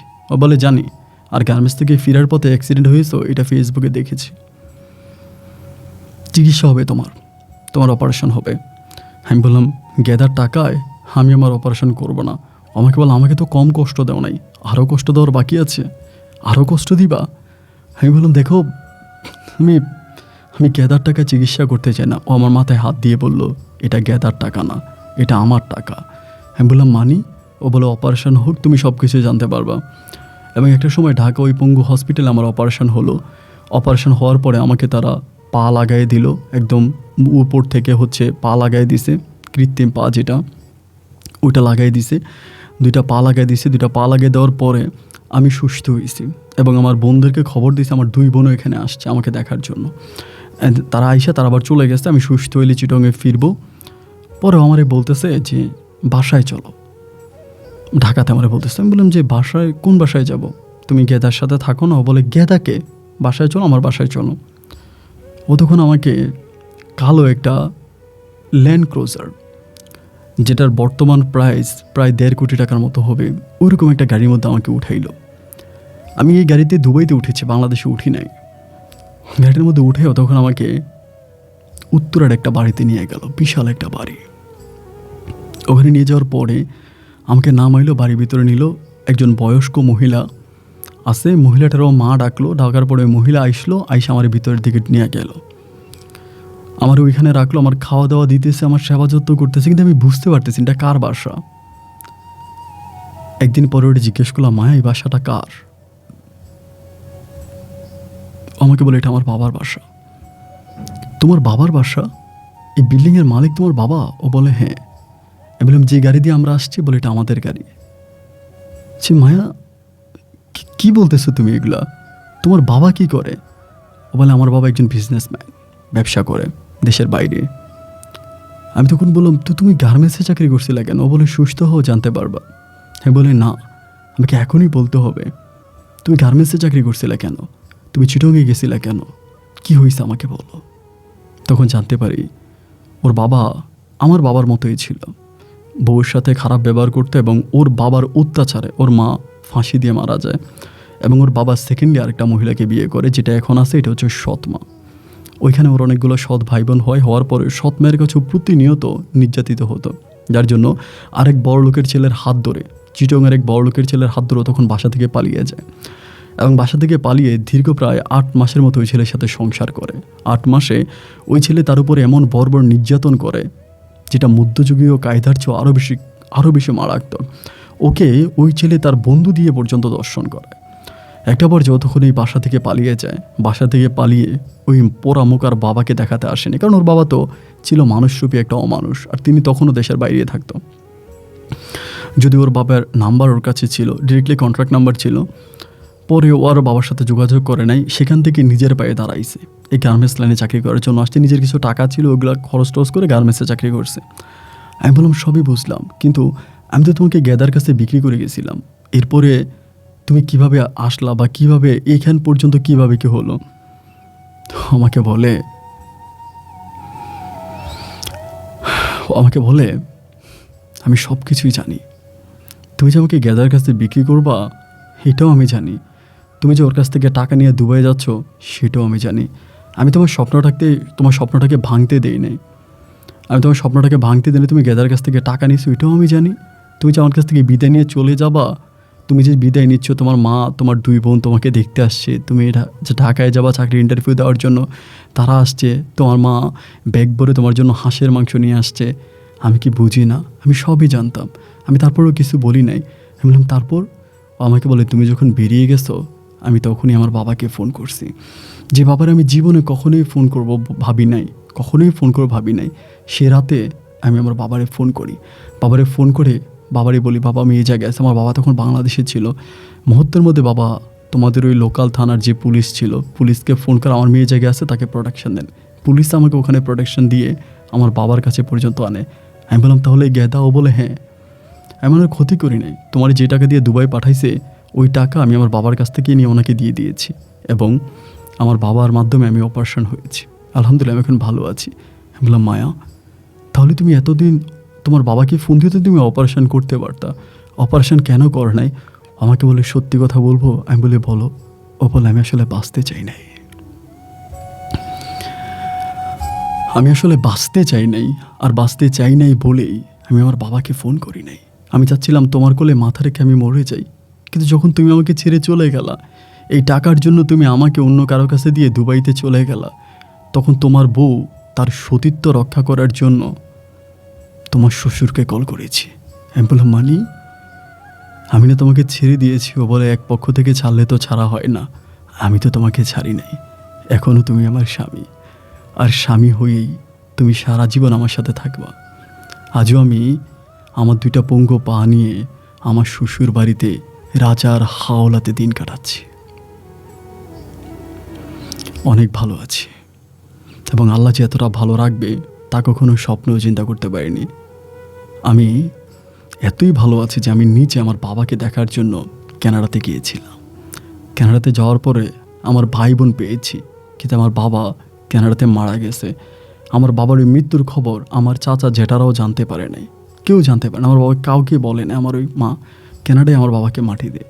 আমার সৎ ভাই বোনের সাথে কথা হয়, তাদের সাথে কথা বলি, এবং আমি একটা সময় বাংলাদেশে ফিরে আসি। এখন অনেক ভালো আছি, এতটাই ভালো আছি যে আসলে ওর বর্ণনা দিয়ে শেষ করতে পারবো না। আপন ভাই, আল্লাহ চাইলে কি না পারে, কোথায় ছিলাম, কোথায় এলাম, আল্লাহর কাছে আর কোনো কিছু চাওয়ার নাই। আমার কষ্টের কথাগুলো আজ গভীর রাতে আপনাকে লিখতে বসলাম, জানি না আপনি পড়বেন কিনা। যদি পড়েন আমার সাথে একটু যোগাযোগ করেন, আমি মাঝে মাঝে আপনার গল্প শুনে আমার ভালো লাগে। ভালো থাকবেন ভাই, আসসালামু আলাইকুম।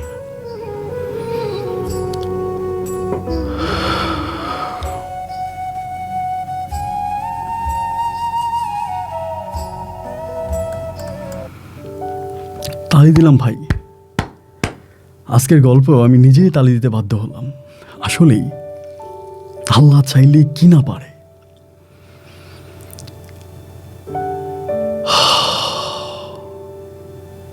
তাই তো লোকে বলে, ও মানুষ সকালবেলার বাদশা তুমি, ফকির সন্ধ্যাবেলা। ও মানুষ সকালবেলার ফকির তুমি, বাদশা সন্ধ্যাবেলা। সবাই ভালো থাকবেন আর সুস্থ থাকবেন এই শুভকামনায়। আজকের মতো এখানে বিদায়, দেখা হবে অন্য দিন অন্য কারো বাস্তব জীবনের গল্প নিয়ে। আল্লাহ হাফেজ এন্ড আসসালামু আলাইকুম।